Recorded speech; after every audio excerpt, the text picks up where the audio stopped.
Okay, thank you everybody so much for coming.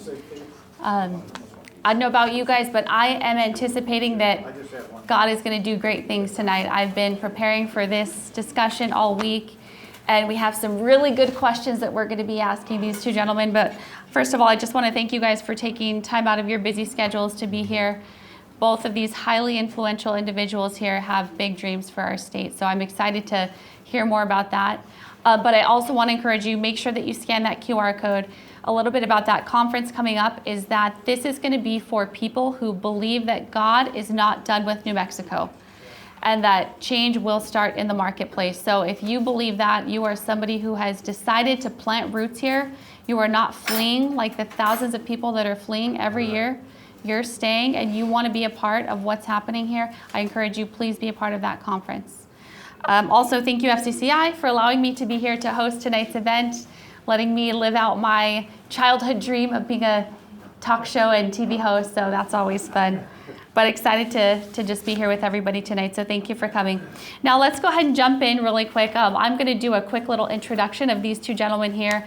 In some way, shape, or form, I'm sure that you have either interacted with them 2 degrees of separation or you've seen their businesses or brand around town, but I'll start over here with Dipo Alam.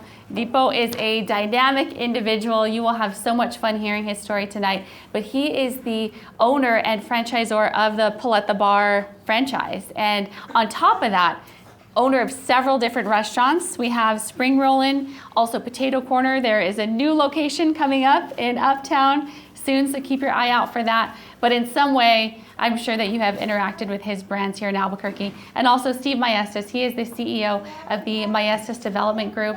And I actually just looked here at his bio. So it looks like Steve is the CEO of the Maestas Development Group, and he and his team have developed 55 commercial projects in New Mexico and Texas with a value in excess of $750 million. So looking at that and just talking about economic impact for our state, what does that look like? It looks like Steve is, at this point, is one of the leading pioneers as far as real estate development. So we're excited to hear your story today. So we're going to jump in, gentlemen, to these questions. We have some really good, juicy questions prepared for you guys tonight. But we'll go ahead and start with you, Dipo. Tell us a little bit about your current professional role and how you arrived where you are today. I know that path is windy, so do your best to sum it up for our audience. Hey everyone, thank you so much for coming. First of all, I just want to again, introduce myself. My name is Dipo Alam. I'm originally from Indonesia. So I've been in the United States about 17 years right now. And the one that, we actually, during the introduction, that really got me is, again, the word collaboration. That's what I've been using a lot. I know Laurene during the introduction also mentioned about I'm not the only one actually owning all of this business that I started because I'm not going to be able to do it, right? Because I got such an amazing business partner, always introduced to people. One of them actually is there. He always hides behind his Joel Marquez, always shout out and then Brian here is also part of my team and so many other people that actually being part of my team that actually can elevate it. Because again, I always say Paleta Bar, they just let me be the face, but without them, I can do nothing. There's no Asian guy making paleta, but they chose to be. So I'm just gonna be partnered with that, But yeah, I'm being blessed in a way, like right now, like you're saying, being in New Mexico, especially here, like you're saying, you mentioned also like everybody like fleeing, and I've seen that. Yeah. And for some reason, God led me to the desert. I was living in LA, 23 years old, 22, and here you go, New Mexico, and I was like, I don't even know where's Albuquerque, I don't even know where's Lubbock, when they lead me there, and here actually where all my entrepreneurship started in a way, and I know that God gave me the exact statement of dwell in the desert because I will be the wells and dwell in the desert until you actually grow and be the wells to bless others. So that's specific statement for him. I was just a potato guy at that time. I don't know what he's meant by that, but he just keeps showing up in a way and, again, starting from what I do, where I'm at this moment, I was working at fast food restaurant, right? And I think that's mostly why God want to humble me in the most significant way because I was playing soccer professionally. You feel like you're the man. I know a couple of United players here too, Sergio, Kyle, like you feel the man, like, oh, you know what, like I play soccer professionally, and God just humbled me, rebuked me. Whenever I go, I started from Wetzel's Pretzel. Oh yeah, that guy sell me pretzel. I was like, all right, it's different type of being famous, right? And then, oh, that guy offered me sample at the mall from French fries. I was like, okay, I'll take it. But that's the time that he actually humbled me and is actually helped me to relate to everybody in my area, because people are like, what do you do for a living? I sell fries, I sell paleta, and they actually can relate because people think it's a dead-end job. But for me, when you actually have hope, nothing really gonna be dead, because you just gotta choose to be alive because your dream is alive. And again, God is able to turn it around, and he led me kind of like in a way becoming owner, entrepreneurship. And I just, one of you guys, just wanna inspire in a way, like some of us like Scarcity in Albuquerque, New Mexico. I started all of this business without a penny. I didn't have money to put on, and I just put the work. I always believe, the Bible say, right? Think like one, act like one, and you will be one. So I always think like I'm the owner of the place, even though I only sell fries. I actually become the owner, and then acting up even more. I always dream about creating franchise, and that's just God's timing. We partner up with the people that actually have the faith and also the work ethic that actually lead us to be what we're doing with Paleta Bar and some other brands that were created. Awesome. Thank Yeah, you. of course. Thank you for that, guys. So I'm going to sum that up. God brought him to the desert to dwell so he could be the well. And if you have interacted with Dipo in any way, I promise you will not leave that conversation but feeling more encouraged. I mean, that's just who he is. He's infectious. He's magnetic. So God's doing a great work in you. Awesome. And Steve, how about you? Well, let me start by saying thank you for the invitation. I'm delighted to be here. And I'm particularly delighted to be sitting next to my buddy Dipo, who is a great human being. And he's an awesome businessman, but he's a better human being. And so it's a real privilege to be sitting next to you, Dipo. I would say that my story probably starts when I was 12 years old. And it was because when I was 12, I was introduced to drugs. And what followed with drugs was alcohol. And for 10 years, that had a grip on me. I was tethered to it. And in my early 20s, Lord brought me out of that. And that's when I went to work on myself. And when I went to work on myself, everything changed. My life changed. I borrowed $454 from a friend, and I took a real estate class to get a license. And I did that at night. I was working a part-time job. And it was a path for me. Real estate was a path for me. So I went to work for a brokerage company. I was a leasing agent. I was very fortunate in that I was able to attract national brands as my clients. So I had abundance. Home Depot, Staples, Walgreens, Chili's, McDonald's, Penny's, Sears. Just a wide variety of sophisticated national retailers. And so I learned how to pick sites. I learned how to negotiate. I watched them. And they would negotiate against these sophisticated big developers. And I learned their tactics. And it was an amazing experience because I was getting this MBA education in commercial real estate by watching these two parties negotiate. And I was getting paid to do it. It was really pretty incredible. So I did that for 7 years, and then I started my company, Maestas and Ward, and was real fortunate to be surrounded by some really talented people. We grew that company. I owned it for 19 years. I sold it in 2015.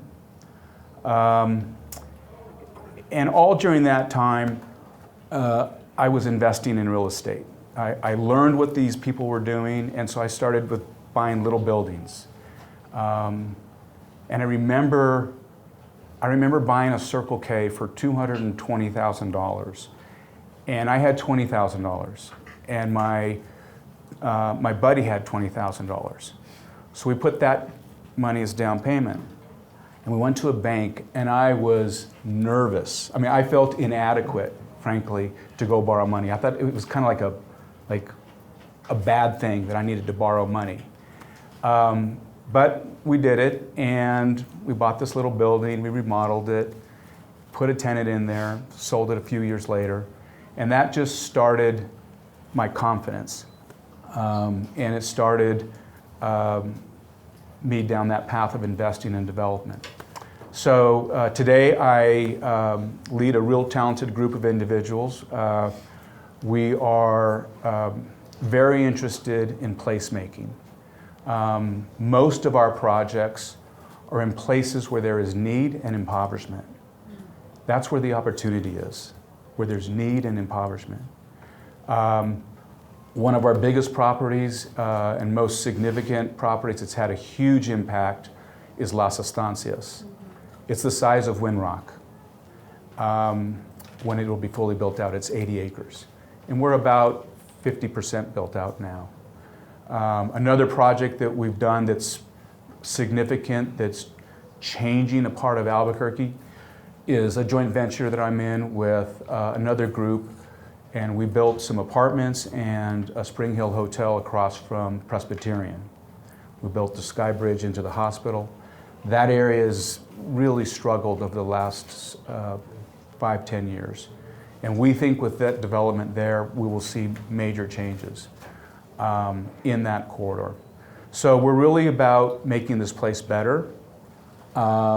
We are very involved in all parts of New Mexico, as well as we have projects in Texas as well.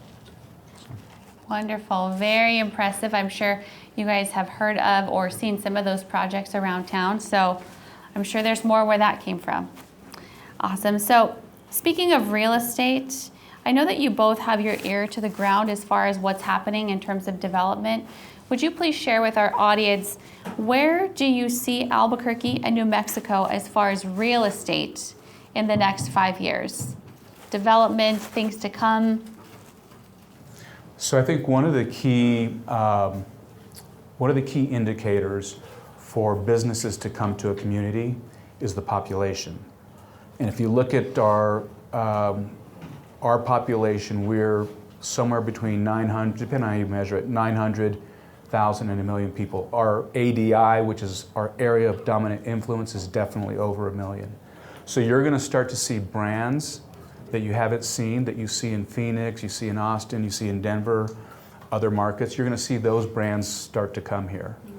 Number one. Number two, I think what's really interesting about the brands today, they're very different than the brands of yesterday, the emerging brands. And I think as I look around this room, the average age is well under 40, I would say. It's well under 50, but probably under 40. And those are the brands that are growing. The brands that are growing are the brands that are addressing a younger population. And so I think when you see these cool, edgy brands, some of them are digital right now, and they're gonna become go into the brick and mortar space. I think those bring interesting architecture. I think they bring interesting co-tenancy, interesting food concepts. So I think there's actually a lot of positive opportunity here. And because of the scarcity mindset that you were talking about, I think this guy is a living example. Just step out and do something, and just be bold. I mean, you were given those instincts and those feelings not by accident. I mean, that's in your DNA for a reason. We're to use those things, and I think when you do that, particularly here, because it's not done a lot, you are handsomely rewarded. I've experienced that time and time again in my space. I've seen it in his space. And I think in whatever area you're in, just stepping forward and being a leader in your space or being innovative in your space, I think pays huge dividends. The market, people are dying for that. We're dying for new, for interesting, for different. So I would say that we're a latent body of opportunity waiting to be unharnessed. Thank you. And I don't know about you guys, but I get excited thinking about the future of New Mexico.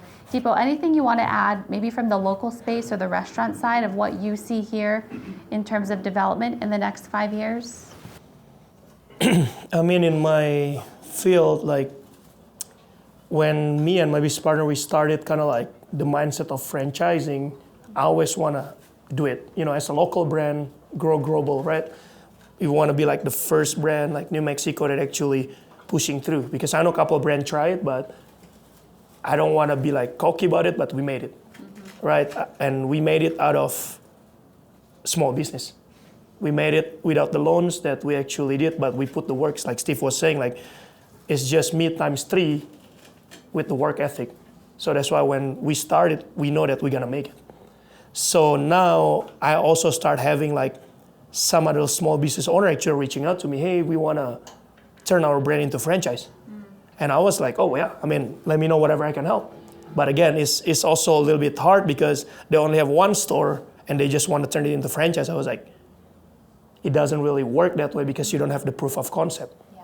And that's what me and my business partner usually like, we always talk about it. Like me and Hoel, we always like, dude, like right now a lot of people actually try to follow what we do, and it's actually become a motivation for us too, because we can inspire the local business to actually having the mindset that we can have business franchise born from Albuquerque, from New Mexico. And I got a couple of brands, and actually I believe they already turning into franchise. I see them actually growing, and we're grateful to lead that way too. And I know it's also gonna be bringing a huge impact in terms of to New Mexico, Albuquerque, because like us, when people want to buy our brand, they have to come here. So we really have people coming from Florida. We're coming from Chicago. They're like, oh, we want to come. It's like Albuquerque. They're like, can you just go over there? I was like, no, you have to come to our company and to check all of our location. I mean, and because again, they all know just Breaking Bad, right? I was like, nope, we want to know that we're more than that, right? We're more than that. And yeah, I mean, literally people just like, how's New Mexico? They got scared. They got, where should we stay and everything. No, I mean, it's even all my family friends in Los Angeles still always like make fun of me, like, dude, we're like, you still alive over there? I was like, no, we're good. I never deal with that. Like, so yeah, I really think it's actually really good for what we do in terms of our field. And with all these small business now have the mindset Paleta Bar did it, let's do it. So we're really looking forward to like more brand actually born and grow from Albuquerque. Doing it. Awesome. Thank you. And thank you, Dipo, just for inspiring the business owner who may have had the idea that it stops in New Mexico. I mean, there's so much opportunity, and I think a lot of it's that mindset and that willingness to think big and to dream big. So thank you for that. Okay, so Dipo, we'll start with you on this next one. From a spiritual perspective, what do you hope for and pray for as far as our state is concerned in the next 5 years? That's actually heavy, hard to answer to in a way. I mean, I've been blessed in a way to like this couple years actually being involved in the homeless ministry. So saw that opportunity to actually serve them and everything. And I mean, I'm really hoping like us, again, like he was mentioning with entrepreneurship, because we have that freedom to change our city and our state. And we just gotta take away that mindset of entrepreneurship is all about money. Because again, I always, this is kind of like the funny thing, right? Me and Steve, we know a while back, but I never know that he's actually a believer too. So when I start listening to his story, I was like, oh wow. But I always want to share my faith, because faith is an object, but who is the subject? God. But there's a thing, all of us in this room, I know we have faith. That's why we're here. But, that's just an object. So sometimes we forget to focus on the subject, which is God. I know sometimes people call it the universe. I was like, so who created the universe, right? So same thing with the sources and the resources, right? So like, what's the source? The source is God. The resources is the blessing, the favors, the miracles all around it. So sometimes people forget like, oh, I want to chase the blessing. I want to chase the money. When they forget that all of them just gonna happen when you seek the one and only, right? The source. So I really hope like in a way that we can change this city by actually going back to where we are, to the source. And us bringing us hope, again, involved instead of chasing the money, as simple as just be nice to people. Hey, thank you, have a wonderful day, God bless. Yeah. By doing that simple thing, I'm sure it's gonna changing the mindset of scarcity, the mindset of hopelessness. I'm not looking at about like homeless, it's about hopelessness because they just don't have hope or do anything bigger than what they can do. Again, I don't like the word small business because, it doesn't mean that you always gotta stay small. We can grow. We can grow and we can grow big. Because like Steve's saying, like all these big brands can come here, why we cannot go out there and bringing what New Mexico can offer? And again, we only can grow in 5 years from now if we come together, collaboration, business owner, entrepreneurship, esthetician, barbers, like tattoo shop, like everywhere. Like I always see them like right now, I can relate to all of them. Again, developer. So we got the guy that can build, and then we got us as a tenant that can bring the hope over there. We can just build up a shelter to help homeless, kind of like just collaboration together. Yeah. So I know that in that influence, we can change the game, but it has to be together. It has to be together because, again, I've been here for in Albuquerque, I've been entrapped for 8 years since I moved here. But the thing is, I know that most of you guys been here even longer than me or even born here. In a way, why can we challenge ourselves? He did it in 8 years, inspire many people. Let me inspire more people. Yeah. You guys have more connection. You guys have more people, family, friends. And I'm challenging us together. Let's inspire and change the city together through family, friends, instead of just I'm just going to focus on myself. I'm going to open the second store, make money, take care of my family. It's good. Nothing wrong with that. But how are you going to create legacy just by thinking of who you are instead of what we can offer, right? This is what actually Steve was telling me about the Jordan River and the Dead Sea. Right, so we talked about it last time when I met with him, with our friend Hector from Marisco, South Tamar. If you just be the river and just keep giving back because it's just going to keep pouring out. Mm-hmm. But if you stop because you feel I just care about my family, I just care about myself, that's it. Mm-hmm. You're staying in your comfort zone. That's why this scarcity mindset, that's why us as entrepreneurs, we're just going to be stuck too. Yeah. Because we never give back. Because we never try to guide other people to grow. And that's the only thing I can kind of really think is the only way we can change these 5 to 10 years. I really think we can make it happen is we all come together. If all of us here in this room actually just as simple as this amount of people, I've been here longer, I know I can move around, I can go somewhere else, I choose to be here. God placed me here in New Mexico for a reason. Let's change the game together. And I think it's going to be possible for better, Thank you. Wow, thank you for that. Going back to the source, that brings me to the verse, Matthew 6:33, seek first the kingdom of God and he will give you everything else that you need. So I think if there's one thing to take away tonight, it's that entrepreneurship it's not all about the money. And I think that a lot of maybe imagery you see online, they make it about that. But when you're doing it for God, it changes the reason why you do what you do. So thank you for that. All right, Steve, what about you? What do you hope for and pray for our state in the next 5 years? In a word, I would say revival.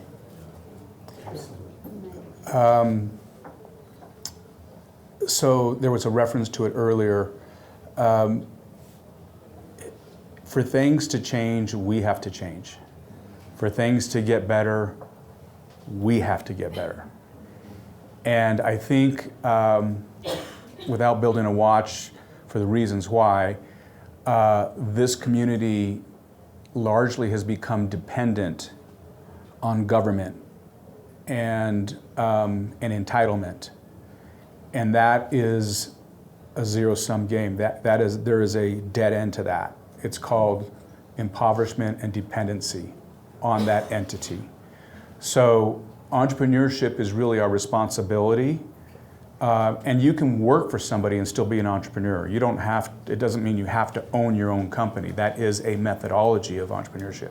You can be very entrepreneurial in your own company or in a company that someone else owns, you work in. But I think really what's at stake here is the physical manifestation of what is happening to the educational system, the things that are being taught to our children, how the policymakers are working or not working, the policies that they are passing in this state. Those are physical manifestations of spiritual warfare. That's actually what the battle is. And so there's this thing called prayer that I have experienced as the most powerful force there is. The Bible says the one that lives in you is greater than the one that lives in the world. And if God is in you and you follow His tenets and His precepts, you can overcome any of those demons, those spiritual issues that we all face. That was my experience. That's why I'm successful. It's not, He's used me for a purpose. And the purpose happens to be real estate. Do I own all that property? I used to think so. But I'm really just kind of stewarding it for a period of time. And then someone else is going to have it, whoever that is. And so my responsibility is to use the gifts that He's given me, to use the knowledge that He's given me, to show how someone like me can have what I have, which isn't even mine. And I think the most important thing is, when you really get connected with the Lord, you get clarity as to what your purpose is and what you should be doing. And the money thing, it's fine. Listen, I've had it and I've not had it. I'd rather have it. Given the choice, it's what I choose. But it's really a tool, and it's a tool to influence and to use to further His kingdom. And when you can get aligned with that, it's freedom. There's freedom in it. And, I don't know if there's going to be a recession. I mean, I could give you all the stats on what's going to happen economically. I study that stuff. I've geeked out on that stuff. I've spent a lot of time in areas that have educated me in that area.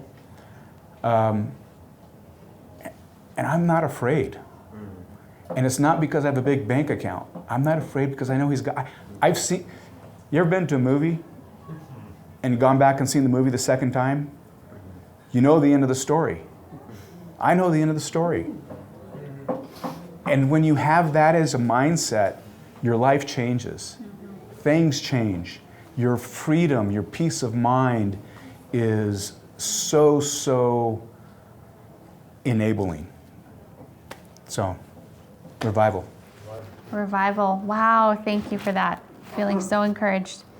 Awesome. So, Dipo, you and I have had the chance to briefly talk about this. And Steve, I do see on your website, your mission for your company is that you exist to make this place better. So with that said, this is a big question here.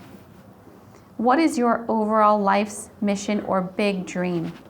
Just that thing that you are continually showing up every day for it. And what are you trusting God for to see this dream through? Dipo, we'll start with you. God been giving me the word legacy. I mean, I've been sharing over and over about creating legacy.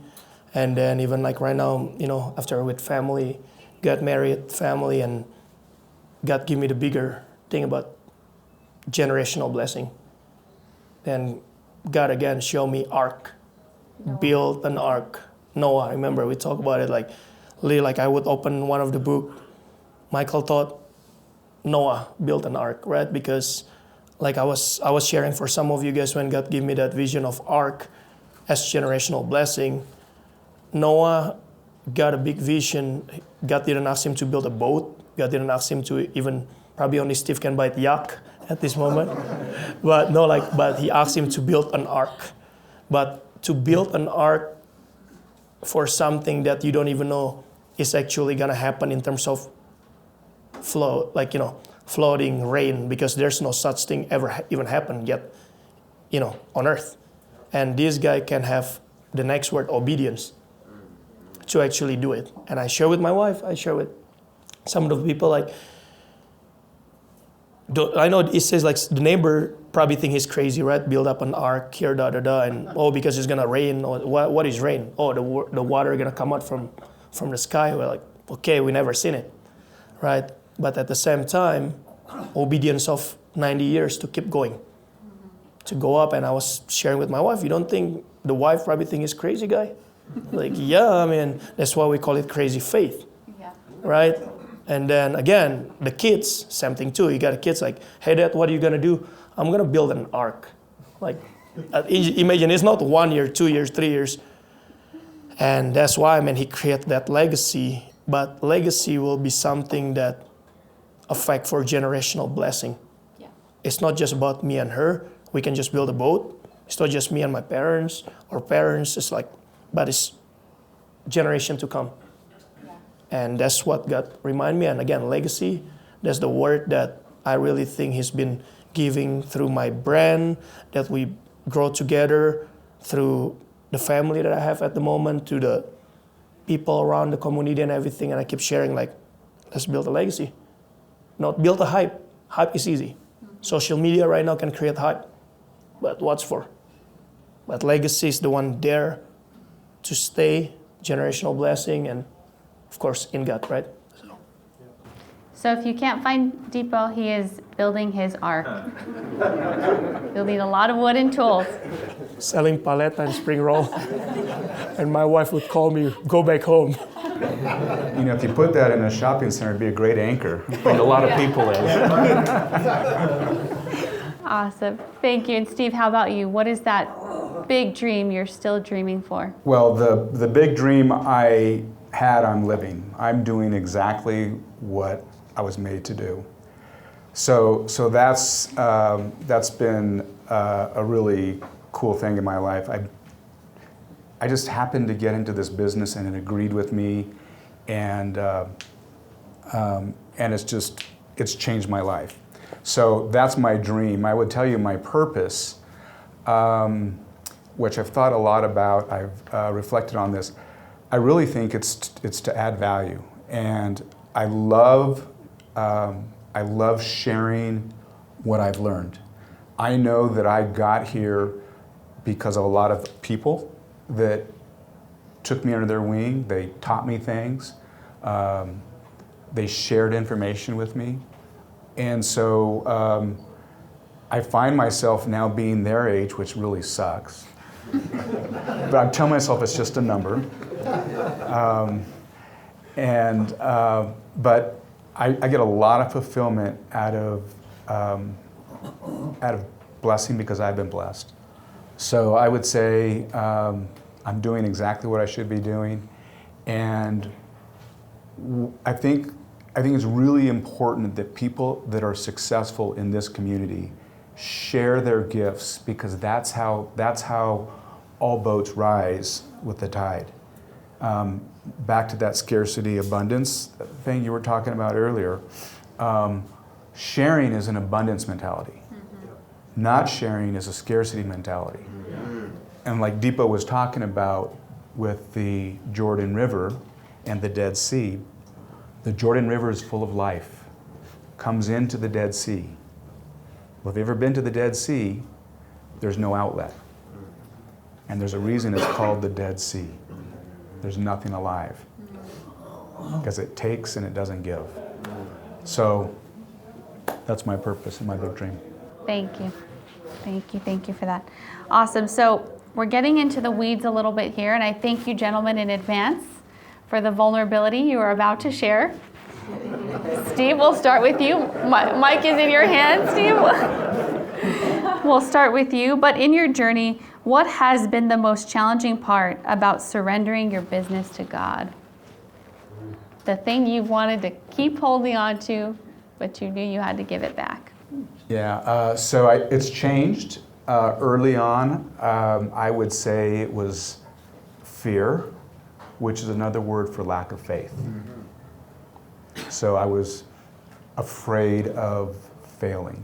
I was afraid of judgment of other people. Later in life, in my career, I would say it's exactly what you just said, letting go. Because there was a time when I thought I did all this. And then I got to, me and my team did all of this.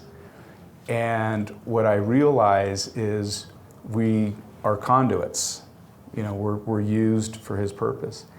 And I think one of the things that's really helped me is generosity, tithing and giving, because it loosens your grip on that thing called money.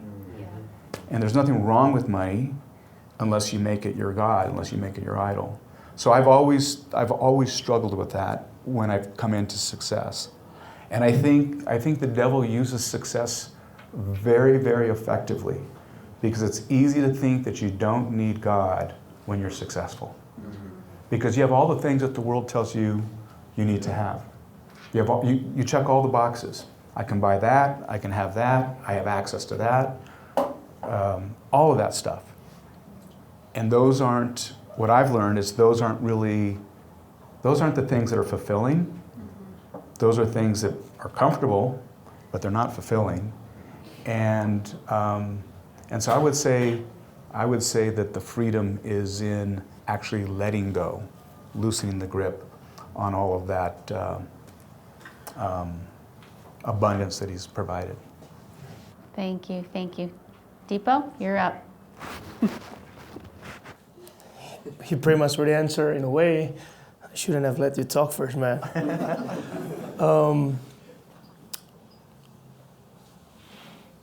For me, first of all, people, right? For me, that's one aspect that you're never gonna be able to estimate. You're never gonna be able to control, because people change, right?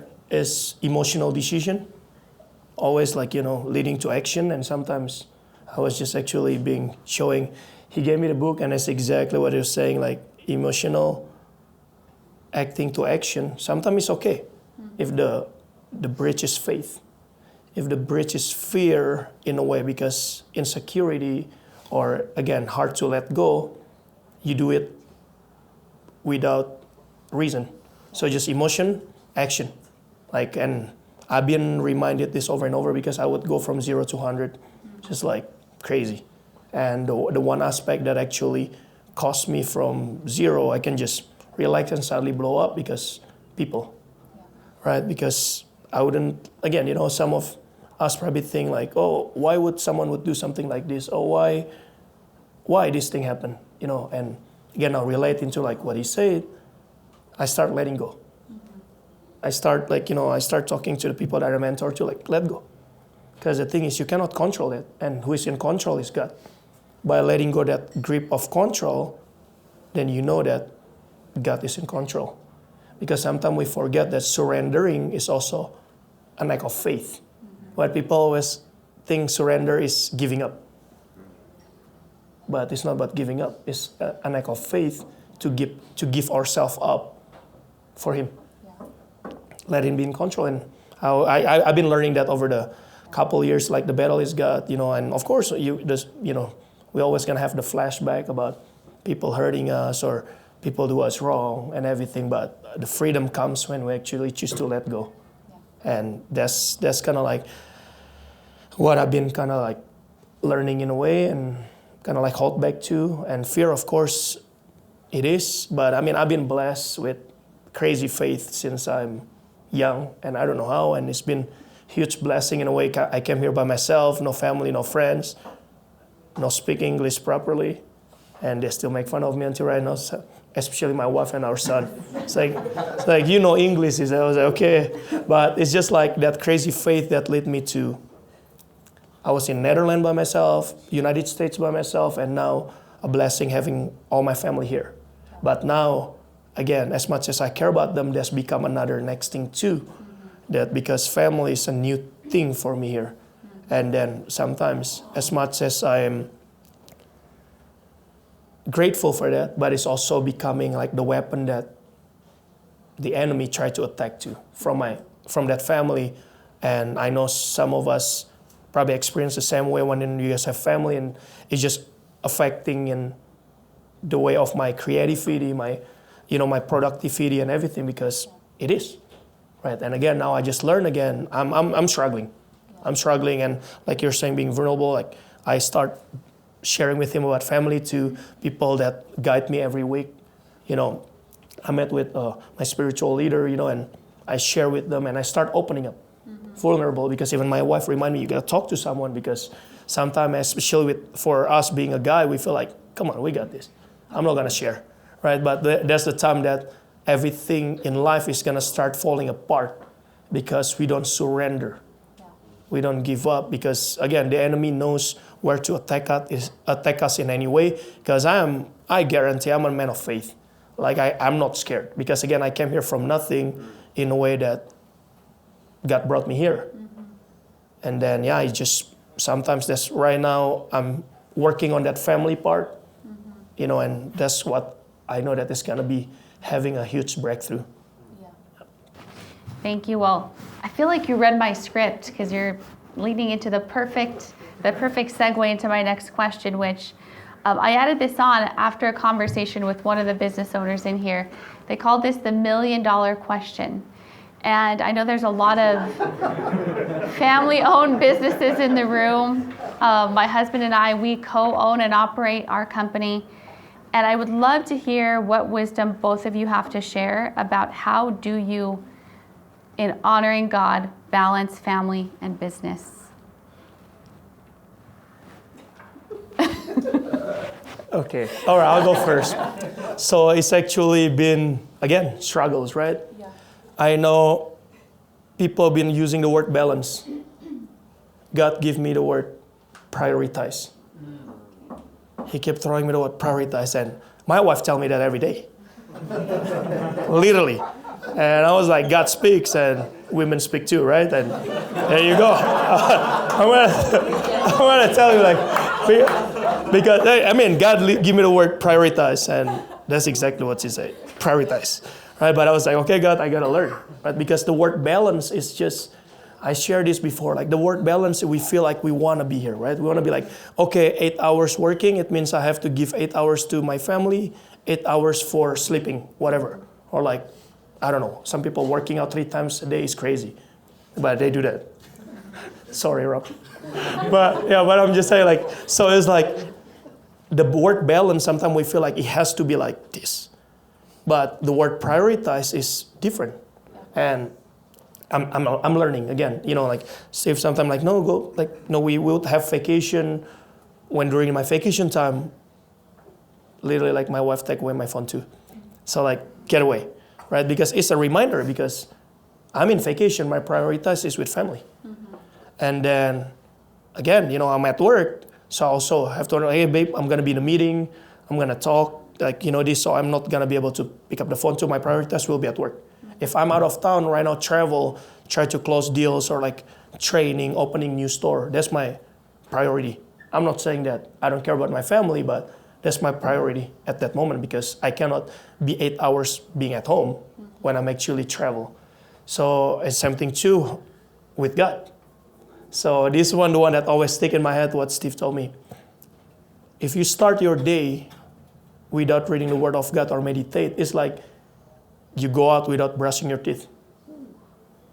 Right? So, I mean, I don't know. Some of you guys do that. I mean, I was like, I don't know. But it's up to you. But I'm just saying, like, that stick in my head, right? It's just like, if we can wake up, first thing you see is your cell phone, and then now we can't even wake up and actually just sit down for a little bit, just say a prayer or like meditate the words, because like he said, the word clarity, right? It's just like helping me out in a way too. I'm learning, like sometimes we wake up, oh shoot, I gotta wake up my son, go give him a ride and everything, and I stop for a moment in the car, hey, let's pray. So me and him start praying. Sometimes we're already like rushing, and some of you guys, I'm sure being like that, but just to take 5 minutes just to get that clarity, right? Just pray the word, like, go to the Bible app or something. Just read even a little scripture and just let it guide you. And invite like some small prayers or anything, even just that makes the difference. Again, yeah, but prioritizing, that's what I say. I cannot change the balance. I would love to, probably when I'm, as young as him. I'm as young as him, I would go like, but I mean, I'm learning. But the word that I use is gonna be prioritized at this moment, hoping one day I can get that balance, but at this moment I have to prioritize because balance will be tough for me to make it happen at this moment. Thank you. Thank you for your wisdom. Steve? So what was the question? I want to make sure I get this. How do you, in the way that honors God, balance or prioritize business and family? Well, the first thing that comes to mind is happy wife, happy life, which actually does have some wisdom. I know it's kind of a fun thing to say. I think as a practical matter, there are seasons. And I think balance is something that's not, I think it's a term that's not realistic in today's world. I have found that there's more blend than balance, but I think you have to create boundaries and curbs, practical curbs, and that depends on your relationship with your spouse as to what those things should be. But ultimately, as husbands, wives, or parents, our primary responsibility is to raise our children. And the best way that you can show your children how to act is how you treat your spouse.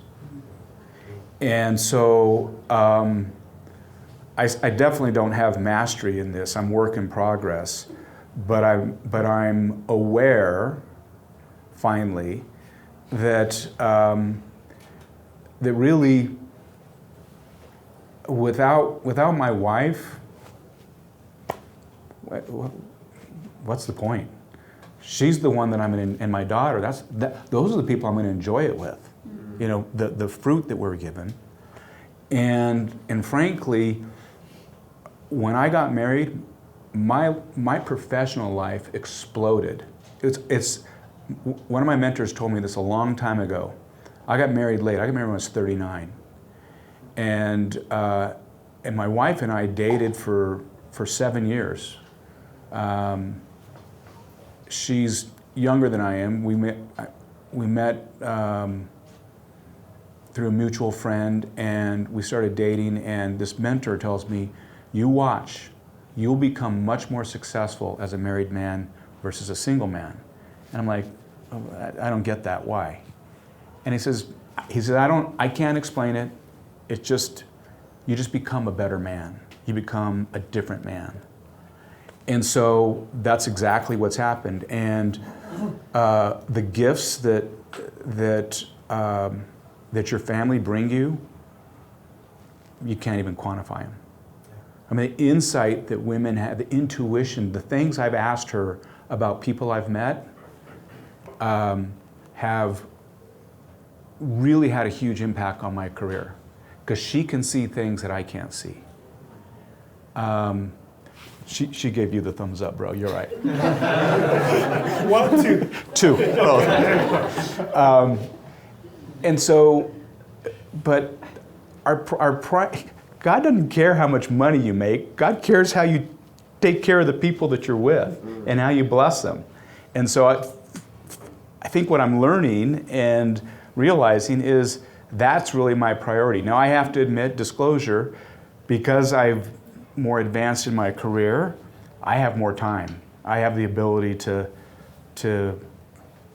stay home every morning and be home when I can kind of call my shots, which is an advantage that not a lot of people have. Because I recognize the reality is everybody's probably walking up the hill with a rock in their shoe. And everybody's got stuff and challenges and time constraints and stress, and we're stretched, and money this and school that, all of that stuff, right? So you just have to make your family your priority, and I think that honors God, because I think that's what He wants. And they're also the people that are easiest to take for granted, I have found. So it's easier for me. It's been easier said than done. But I'd give you everything in exchange for my daughter and my wife. And so that, you just got to think about it in that context. It's like, well, I have 18 summers with my daughter, 18, and then she's gone. Do I really need to go look at that email?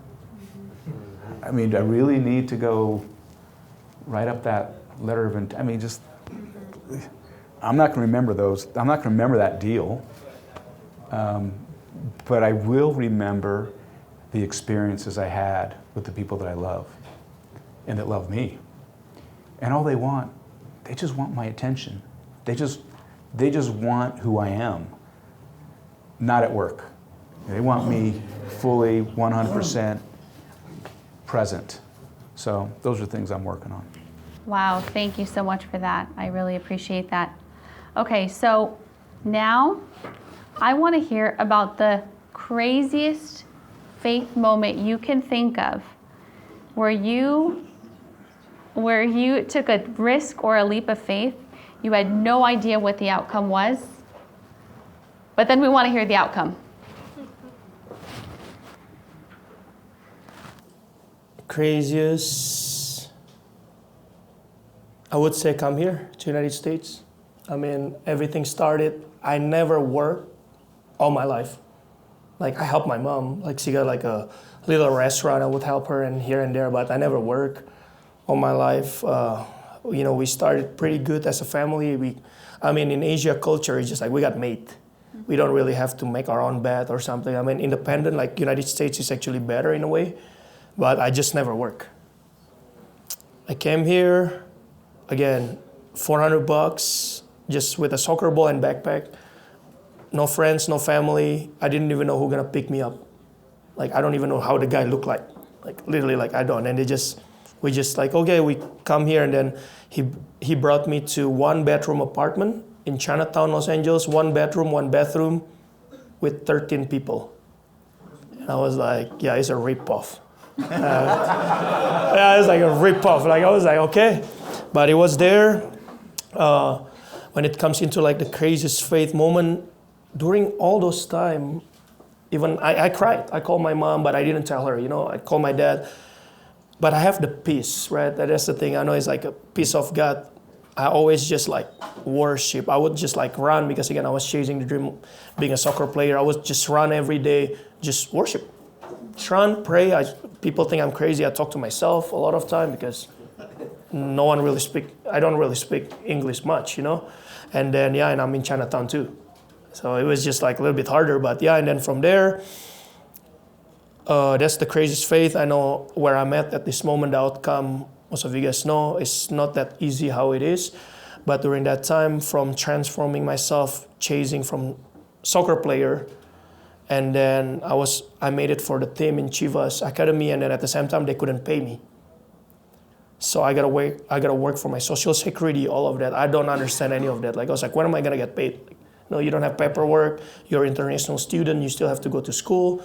So I was taking school full time. In Los Angeles, it was like you gotta get like at least 4 units, which is I gotta pay as international student. I think it's about close to like $6,000 every semester. So I would take like summer and winter off so I can work.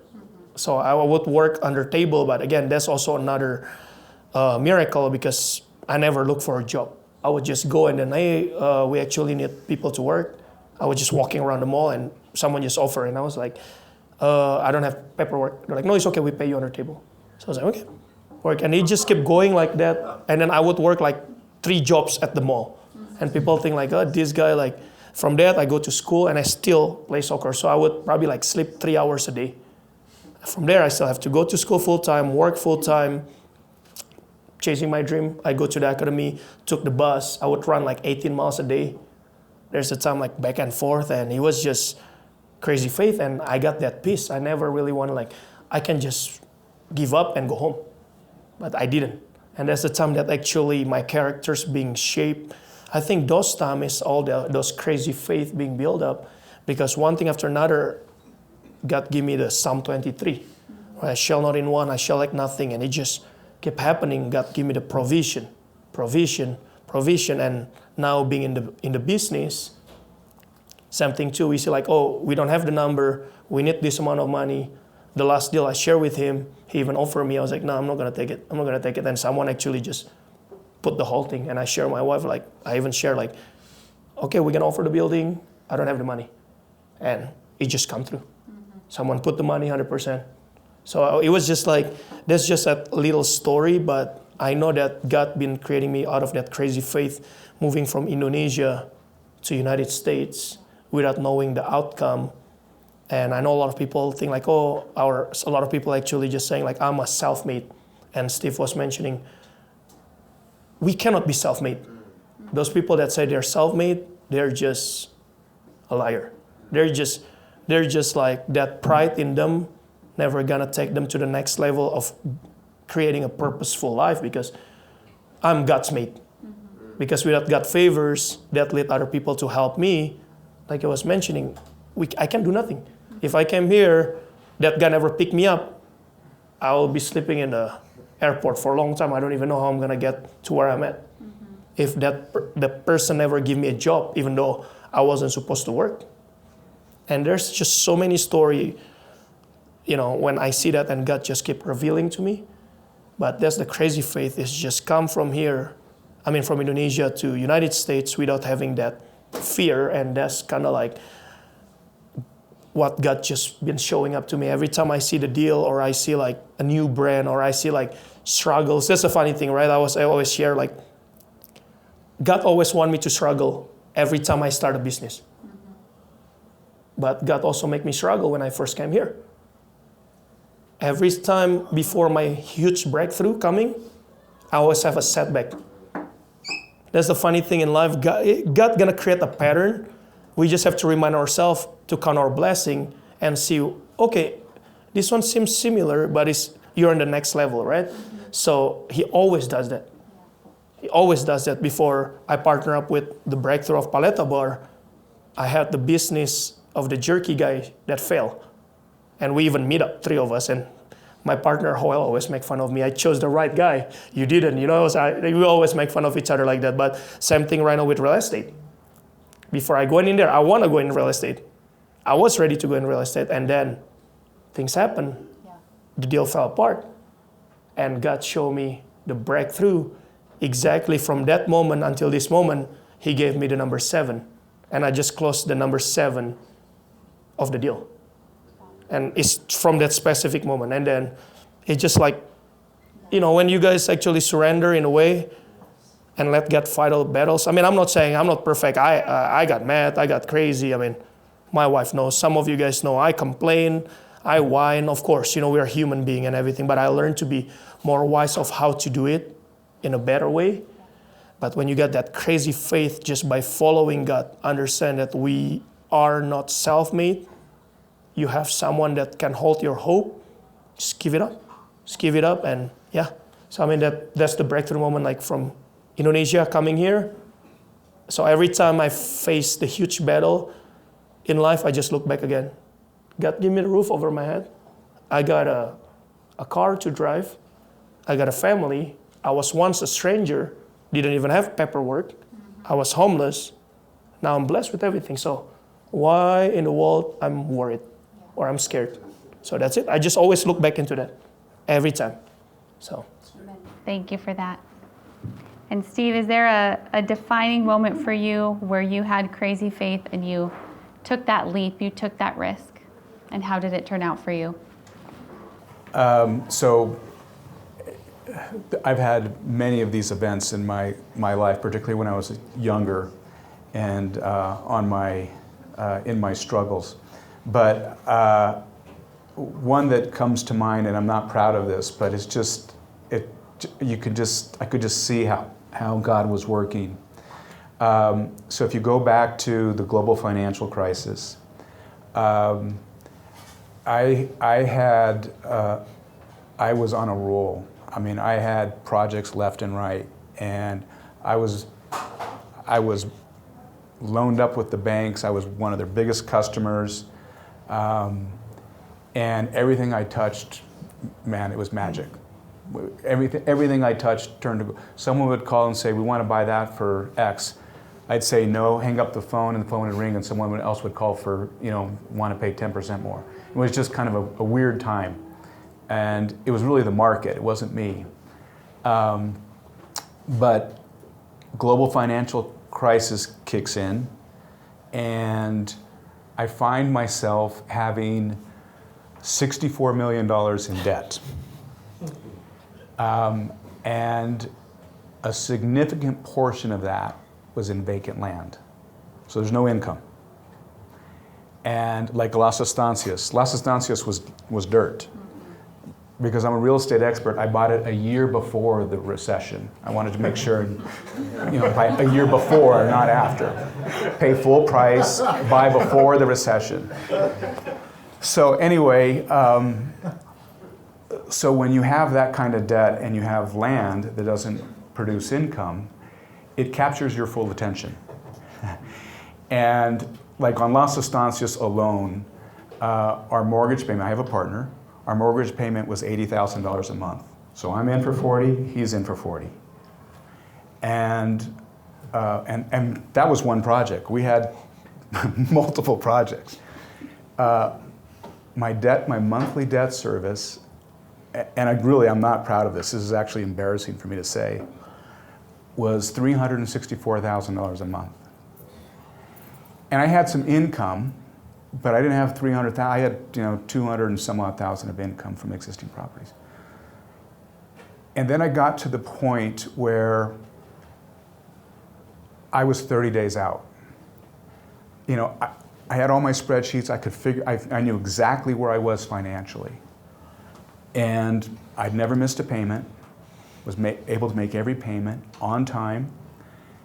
And I'm looking 30 days ahead, and I know I don't have enough. And my 364 now, I've got it down to sold stuff, maneuvered, whatever. I got it down to call it 200. I don't remember exactly. But I knew I couldn't. I knew I had 30 days, and I couldn't go any further. I had no more resources. I couldn't sell anything else. And this happened 3 times. It was fascinating to me. So 30 days, I'm not going to be able to make, I'll call it the July payment. In June, out of thin air, this thing happens. And I'm able to live another 3 months. And I kind of was giggling to myself. I was like, well, why would the Lord do that? It's like, he's doing that. Okay, I've learned my lesson, okay? Greed is not a good thing, because that's what that was. That was about me and not about him to grow at that speed. He did it 3 times. 3 times I was within 30 days of going bankrupt. And every time something outside of my control that I didn't see, I had no idea was coming, dropped in my lap. And it was like this, it was actually the most enjoyable experience I've had in business, because I didn't know how, but I knew that I was getting through it. And that just really,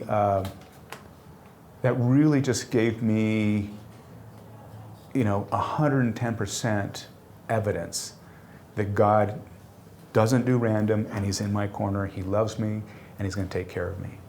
Now, if I would have went bankrupt, I know He still loves me, I know He still takes care of me, but that would have been what I needed to learn. But He spared me. I learned. And so after the first time, I was kind of like, I was the happy guy at work. Everybody's like, well, what's wrong with you? I mean, the world's falling apart and you're, walking around, having fun, you're cutting jokes. It was because I knew what He was going to do. I didn't know how, but I was thankful. And it was just evidence that He's very active in my life. So. Thank you. I like to call those moments God's winks. That was a little more than a wink there, but wonderful. Well, thank you. So this next question is for the people who really want to have an impact on the scale that you gentlemen have had and are having. Steve, we'll start with you. What is the single most important action you have done consistently over the years that when you do this one thing, you know you will see fruit from it? I have a formula. My formula is foolproof. It'll work in any industry, in any economy, in any geography. It's, and I have an acronym. It's GMEDCC. GMEDCC. G stands for goals. The most important part about a direction is being clear as to where you're going. And the most important part about goals is to having the tactics and process that support your goal. So I've always had goals. When I went to work on myself, I employed this strategy, so goals. M is for mentors. I've been blessed with having mentors, and it's why I love to mentor. They can save you years and tears. I've met most of my mentors. There's been a couple that I've never met, but most of them I've met and know. E is for education. So I quit going to school around 10th or 11th grade. I left home when I was 17. And I never went to college, but I'm probably one of the more educated people that you know after age 22. And to this day, I read every day. I have a very specific regimen. I read every day. I attend 2 seminars a year. School is never out for a professional. I was taught by one of my mentors at a young age that if you take 3% of your income and reinvest it in yourself, you'll never worry about money again. And it's absolutely true. So education. And then D is daily disciplines. I have 22 daily disciplines that I do at 95% consistently. Another word for daily disciplines are habits. You change your habits, you change your life. And that one thing, particularly that one thing, has been a game changer for me. Doesn't happen immediately, but it does happen. And then CC, have the courage to start. A lot of us don't start. And C, the other C, have the conviction to continue, because it's easy to stop. So goals, mentors, education, daily discipline, courage to start, conviction to continue. Wow, thank you. I hope everybody took notes. You gotta text that to me, man. Like for me, I don't have that GM. Like I just do faith, vision, perseverance, patience. That's what been working in my life, and God separated into 2 ways. Faith and vision all belongs to God. Persistence and patience is us to icon it. Again, faith as an object, God is the subject. most of the thing that I do, or like Paleta Bar, for instance, or a couple of things that I do in terms of coming here. Again, God always relate me with the story of Joseph. I'm a dreamer. I would like just dream. I would imagining like when I was playing soccer, like, oh, I'm gonna play this way. I'm gonna think, okay, like because after the game I would like evaluate again, like, okay, this is what I did wrong. This is how I was supposed to do, and that's kind of like what I do. Same thing with my life right now. At the end of the night, I always evaluate. Like, okay, today did I do my best? What did I do wrong? And again, now with family, I learned that too because again, I have to work with that day in, day out, right? So vision only comes from God. Okay, a lot of people think, oh, you got to be visionary to actually make it big in life, of course. But where that vision coming from though? If that vision coming from God and you have the faith to step towards that vision, now we're going to the next thing that God gonna give us that faith and vision. You just ask, He will give it to us. Okay, I'm not the, I'm not the exception of the rule. Steve too, I mean, you 364,000, man, that's crazy, dude. A month. I don't know. Stupid.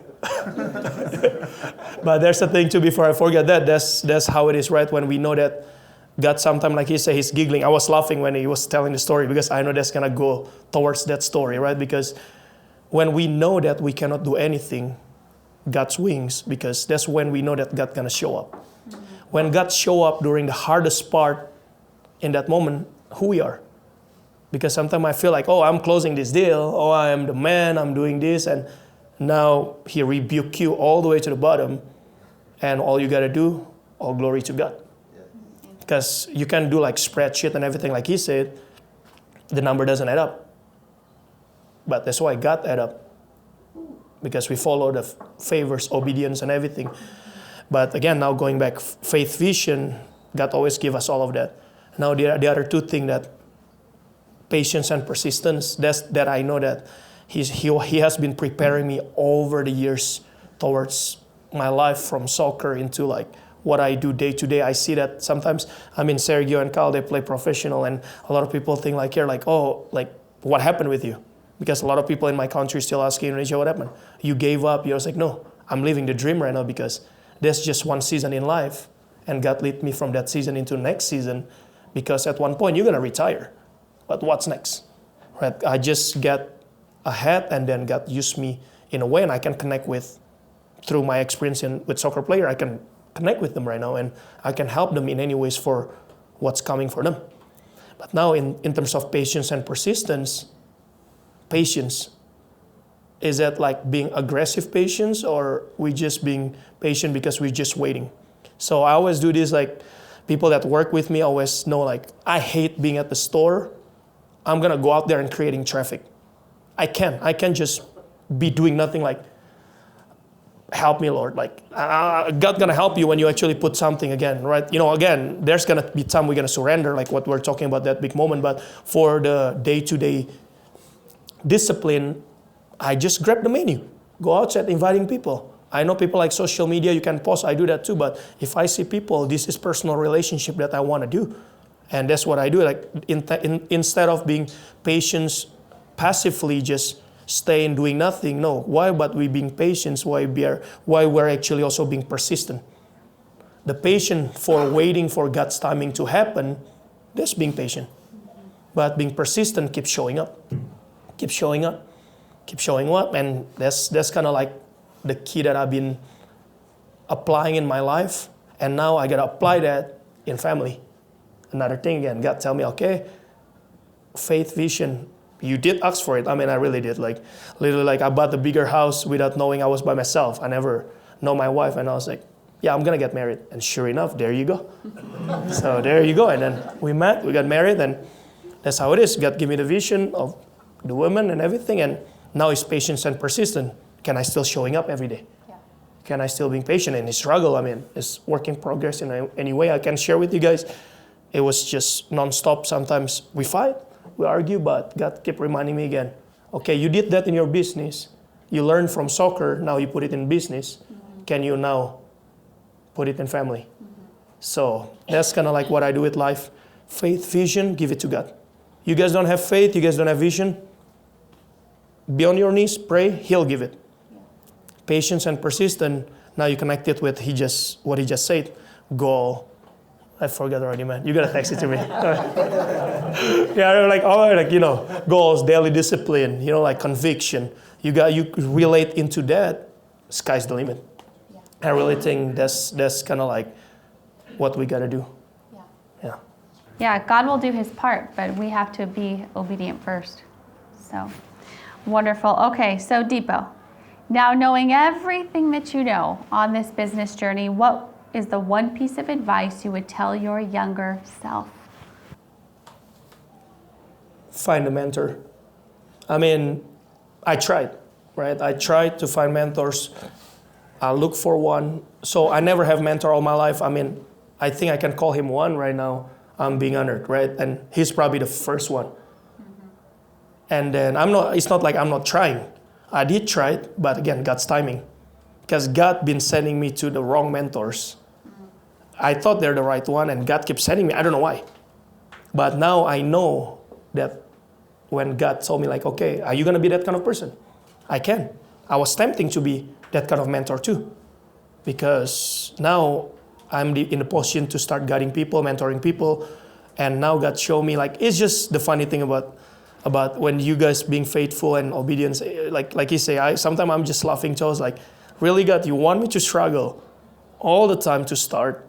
But again, God did it like, oh, but didn't you get the fruit? Yeah. Because you struggle for a reason, but you got the fruits. What about if I give you the easy way and it's about you? Mm-hmm. It's not about me anymore. Because when you struggle, I got to keep believing in him. Mm-hmm. So that's find a mentor. The right one, okay? Find a right mentor. You guys gonna get the wrong one? Just keep seeking. I would tell my younger self, you're worthy. You're worthy. I think there's three kinds of fear that people have. I think there's fear of failure. Interestingly, there's fear of success, which is that's an interesting dynamic. And then there's fear of judgment or fear of rejection, which kind of ties into failure. And I just remember as a young person not feeling worthy, particularly from where I came from, and so I would tell him that. And the other thing I would tell him is I would add more joy and enjoy the experience. Because as I look back on my career, the fruit, the comfort is now, but the fruit, the magical times was through the process, the struggle. I know there's a cliche of the journey or whatever that saying is, but it really is the spice of life. Struggling, overcoming, getting set back, and having the resiliency to pivot and adjust and move forward. Just that process that we all go through in different ways and in different levels. But I would say you're worthy, and I would say enjoy the experience more. Such wisdom in that. Thank you so much. Okay, so our last question of the night. How can us in this room be praying for you in this season? Steve, we'll start with you. How can we be praying for you to advance the work that God has you doing on the ground here in our city? The thing that I would ask you to pray for me is wisdom. It's the thing that I seek the most, and the thing that I think really empowers us as humans is His wisdom and understanding what we should do with our time, our talent, our treasure, our relationships. So I'd ask for wisdom. Thank you. Dipo? Obedience. I hate rules, so I end up creating my own thing. But I hate rules for a reason, and obedience is God's rule, precepts, and He just kept throwing to me like obedience, and pray for obedience. And I know it's your last question, actually. Before I forgot, I just want to share. Actually, it's probably gonna be two words that I know for some reason God been putting in my heart about this city in a way, as well as myself. And I know we're entrepreneurship owners to start and everything. God gave me a rejection and desperation. Over and over and over and over. And I know that one day I think probably I'm going to write a book about that. But I'm just going to remind you guys, rejection God gave me is real projection of success. Rejection, real projection of success. It's not coming from me. I mean, I'm not that sophisticated, but He gave it to me. So because if you've never been rejected, you're never going to be successful. Simple as that. Real projection of success. Why the word real coming up? Because you can have fake projection of success. In Instagram, Facebook, social media, you can have that fake projection of success. But the real one coming from rejection. I mean, if you guys never been rejected, I mean, like by the bank, even like to try to get a loan, or, not with the love of your life or anything, I don't know. Sorry, Brian. Just kidding, man. But rejection in a way. But I'm just saying that we're going back also with desperation. All right? So desperation, we all desperate. Like right now we're desperate. That's why we're here. We want to learn. We want to do better. But desperate. You're still laughing, bro. That guy is my business partner. You guys want to learn more? You guys got to invite him next, okay? He's the best. So desperation, God gave me desperation and distraction. Distraction only come from the enemy, right? So desperation plus distraction become failures.